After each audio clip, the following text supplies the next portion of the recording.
Hello, so my name is Jack, and today we're going to talk a little bit about the antiderivative. What is it? Why do we care about it? And how does it work? And so the antiderivative really comes from the question that I'll write on the board. For f of x, where f of x is just some function we start with. It can be anything we want. Is there some f of x, big f of x, some other function, such that f prime of x, big f prime of x, is equal to little f of x, right? We're just asking a simple question, starting with little f of x, does some big f of x exist? And so that's exactly what we want. So we're going to say this actually is the definition.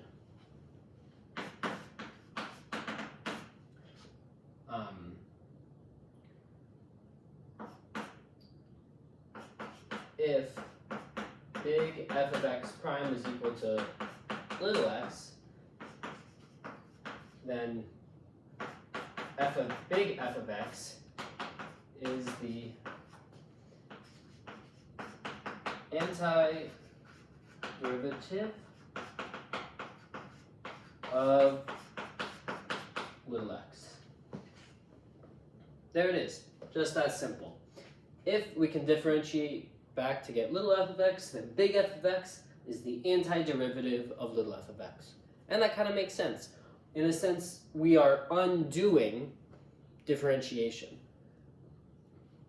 And so we're going to write this notation, and we'll get a much better sense of where it comes from later, but we use this notation.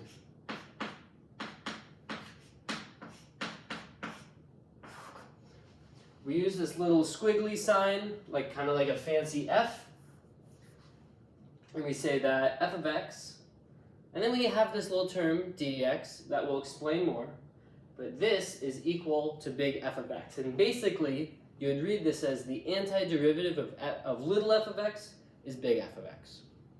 Okay, so why do we care? Well, we care in the sense that what if we only have the original function, right? So we can use the example of rectilinear motion.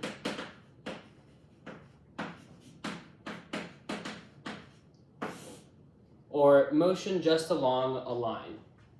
And we know that if we have P of t is the position, V of t is the velocity, and A of t is the acceleration, we already know that V of t is equal to P prime of t, and A of t is equal to V prime of t, right? The velocity is the derivative of the position, and the acceleration is the derivative of the velocity. And so you can imagine, right, if we have some sort of speed gun or another device for capturing velocity, the question would be, if we know the velocity over time, can we find the position? Or similarly, if we know the acceleration, can we find the velocity?